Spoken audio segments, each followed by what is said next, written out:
My nan was born on 11th of June 1944. She was a Dartford girl who lived at Temple Hill with her large family. She had 4 siblings, Raymond, Pauline, Michael and June, and a wider step-family too. My dad remembers my nan talking about her stepsister Annie, tales from when they were younger. Nan thought a lot about Annie. As a child, my nan went to school in Dartford. She attended a school called Downs. Nan's childhood was a mystery to my family. These photos you have seen today are the only photos that we have from Nan's childhood, but this was the start of the journey of the wonderful woman I call my nan. From school, my nan worked in many places. The first place she worked was called Burrows and Welcomes, where she was a receptionist in Dartford. Then she worked in Russells and Hobbs on the production line. She then worked in Bransford Bakers, where she worked on the till. She was very pleased to get this job. And then for her final job, she worked for more than 20 years in the canteen at the Victoria Centre, part of the college in Gravesend. It was from a pub to a Chinese restaurant in Dartford that Josie had gone for a meal with her date for the night. It was Brian that she sat with and who took her home. Don't think anyone knows what happened to the boy who was stood up, but it was love at first sight. The rest they say is history. Brian and Josie were married at Dartford Registry Office on the 3rd of October 1964. My nan and granddad became proud parents to Denise, Dean and young Brian, who was just a year old when they moved back to Northfleet from Strood.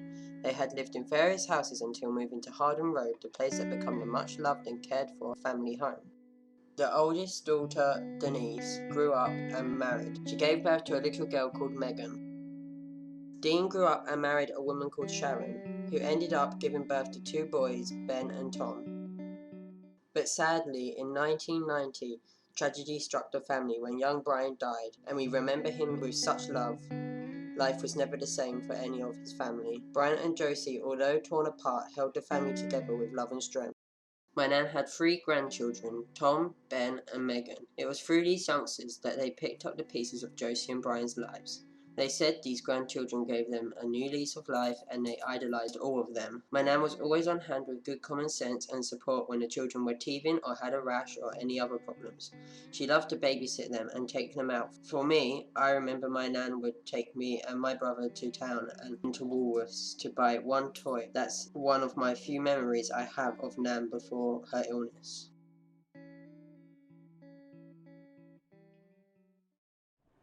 Ben's dinner as well, didn't it, Grace? Yeah, Tom. Oh, yeah.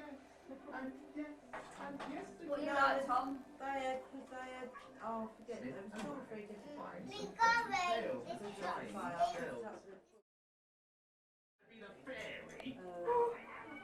And the other one was a dragon. Oh, yeah. Yeah. Yeah, they haven't got a farmyard. Smile. Well, when's that, Tom? Nanny for the reindeer. What's Nanny got on her phone? Nanny, look at us.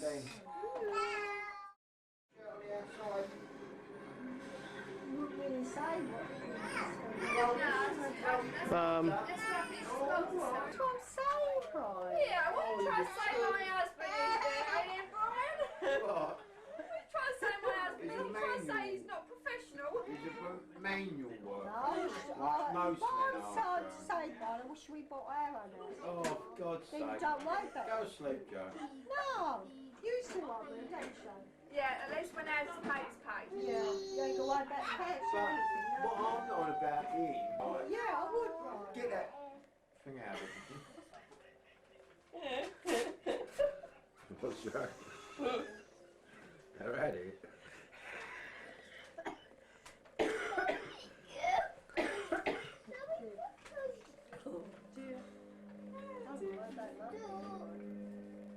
Life's so short to worry about things. Yeah. I know who I should get all my information off. I was talking to her yesterday, Who's that? Tracy. Oh yeah, she gave him a phone. Where didn't you she? go? When I pass off, Jesus Christ. Yeah, they can search and give a little granny annex. If you ever come up here again, I'll tell that Tina around and kiss it lemonade with pearls. Granny annex, that's what I call it, Josie. Yeah. You'll never be alone, mate. I quite enjoyed it today.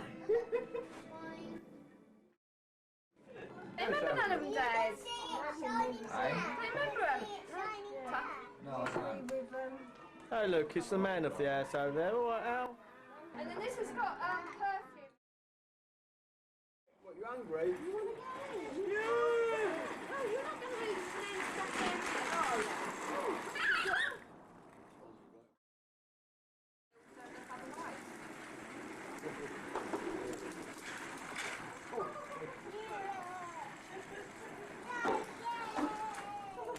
Daddy went to run to catch up with him.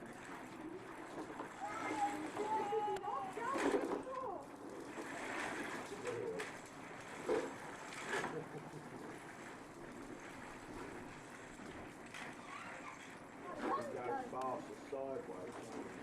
Like to run to come down and catch up with him.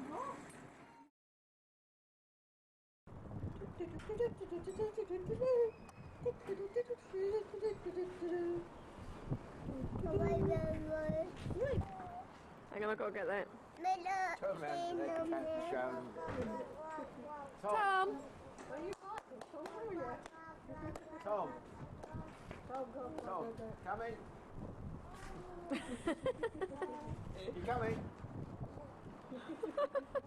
Have I done something to you? No? Come on.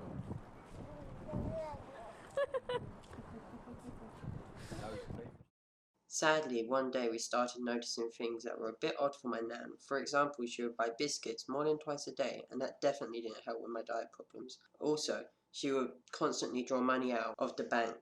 We thought it might have been old age, until one day she left home and didn't come back for over 3 hours. We found her at Bluewater, a place she loved very much, but to go without telling anyone was out of character.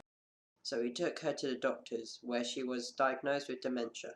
At first, it wasn't a big deal. She still knew us, and that's all that mattered. But further down the line, things weren't the same. She only knew me and my mum, partially, and would refuse a lot of self-care. That's when things got really hard. So my granddad could get a pinch of normality, we took Nan to a day centre twice a week, where she would have tea and biscuits with her carers/friends Myra, Kim and Dee. She would also have a carer in the night and in the morning. One day my nan collapsed at home. When she was taken to hospital, she was in A&E for a couple of days. When she was tested for multiple things, it turned out she had an infection. This was when my nan was taken to a ward where they treated her. She was very ill and hardly speaking, until one day she got better. That day was Mother's Day. We brought her flowers and cards, and she was very happy to get them. She said me and my brother was a very good boy. In that split second, it was like there was no dementia, but what I didn't know was that was the last things my nan would say to me.